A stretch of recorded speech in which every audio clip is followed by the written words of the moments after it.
الخطيرة والمتابعة، ولكن قطعت الكرة. خطأ يأتي إرنست في حراسة وسط الميدان. لوتشيانو فالنتي الكابتن في اللقطة. تسويشي هنا لديه اللقطة أو الكرة.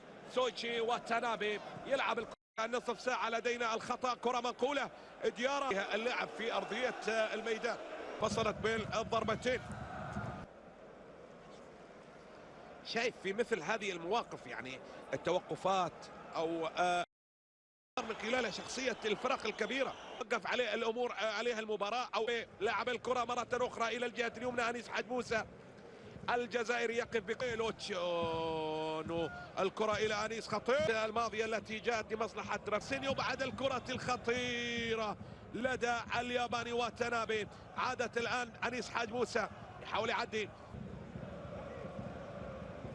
بالكرة إلى خطأ لمصلحة فاينورد. شايف